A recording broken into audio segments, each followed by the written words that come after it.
Okay, folks, I tried this once before. I am trying it again, and I'm just doing this a little differently.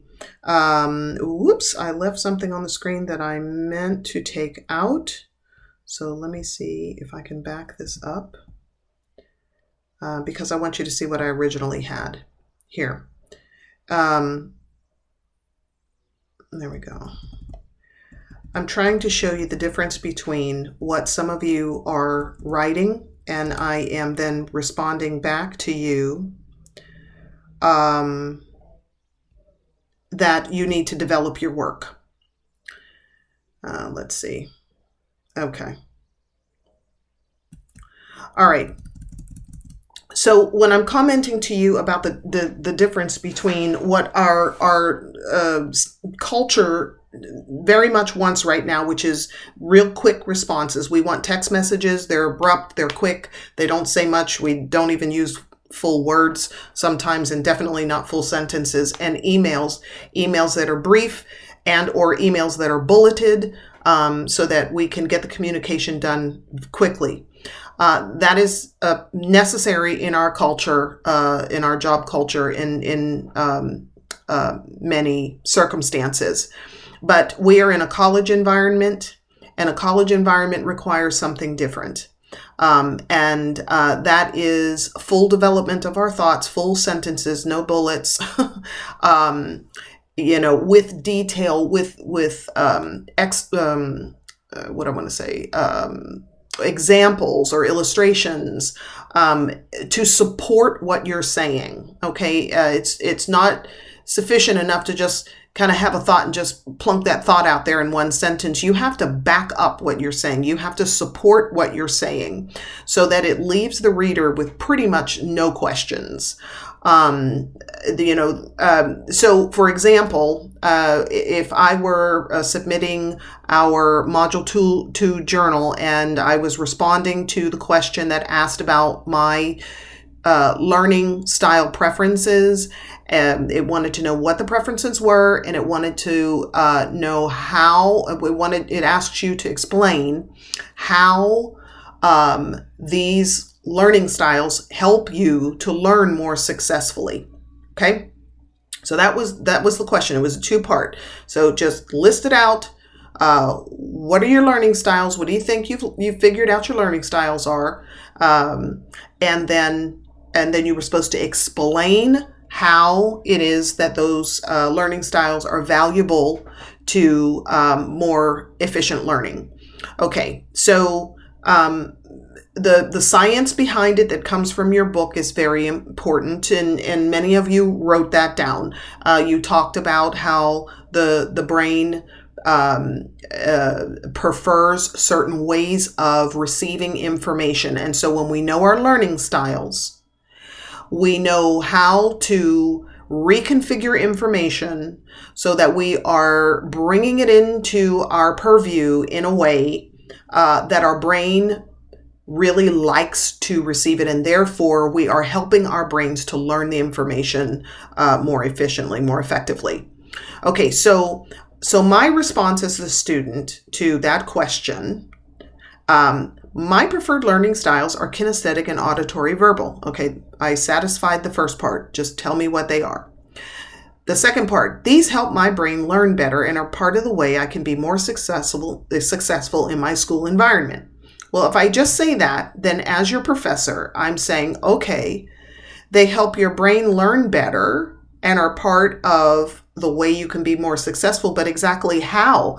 And so you can see my comment over here. In what ways are these particular learning styles here, not just any learning styles, but I mean, that's true of all of the learning styles, but as the student, I just wrote kinesthetic and auditory verbal. So the professor wants to know, well, if we're talking about kinesthetic and auditory verbal, how is it that these things help the brain, your brain, to learn better so that you can be more successful in your school environment? So that's the comment. So that's a comment I'm going to have to deal with. Okay, and so if we go down here to where you can see I just inserted a little bit of text, I'm expanding that thought. That's just an introductory thought. These help my brain learn better. That's an introductory thought. Now I'm going to support it. Well, I wrote, if my brain likes movement, it's more effective for me to walk around while I go through flashcards, or if I squeeze a ball while reading, because kinesthetic learning requires that I move my body in some way in order for my brain to hold the information. You see, I gave examples of how this might work for me.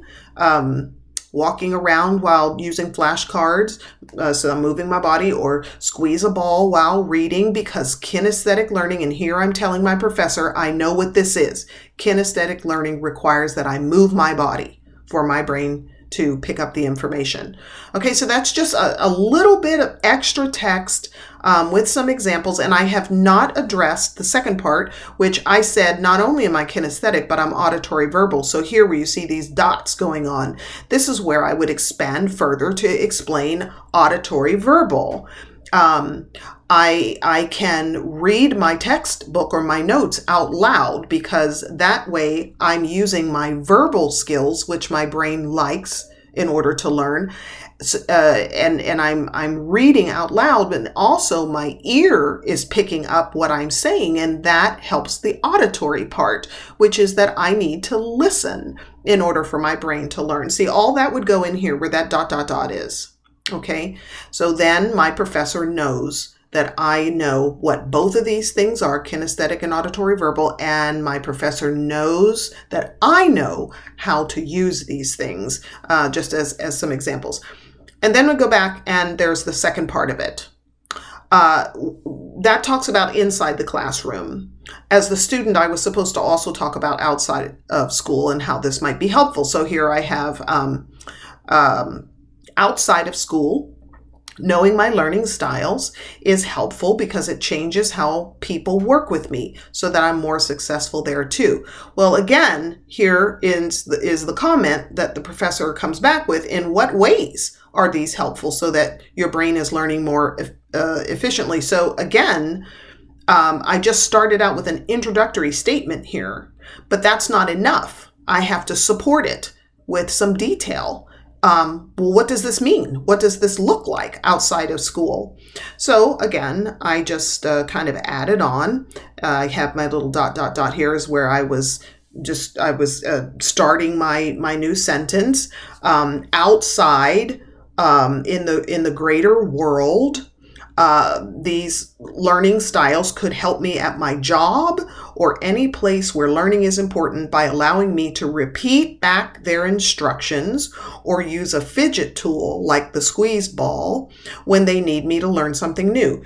See, again, I know we're busy and we're trying to get our work done quickly. Trust me, I thoroughly understand it because I am busy too. Most Americans are overwhelmed. That's just how we live.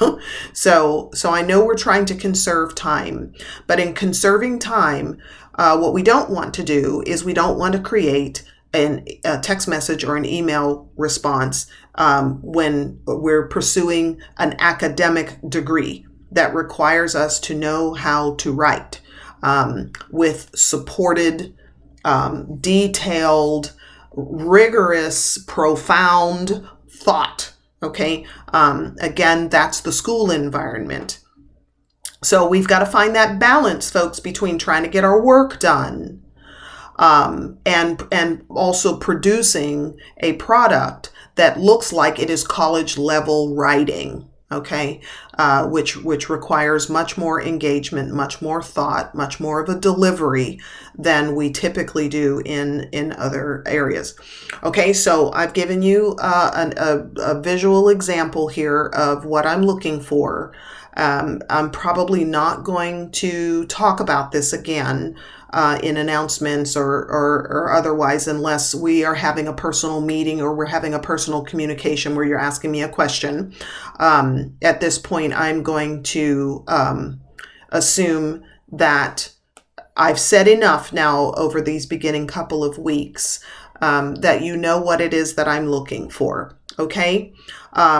And as I said, if you and I always say this, please feel free to reach out to me if you need any help, if you need a further example, if we need to jump on Zoom together, we can do that.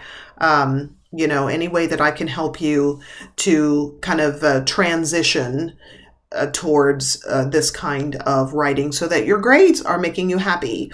When you sit down to do your work and, you just relegated the time and energy to sit down and produce some work, to submit it, and then you get a grade, you really want that grade to be reflective of the time that you sacrificed to sit down and work. So let's get it done in a way that our grades will put a smile on our face. Okay?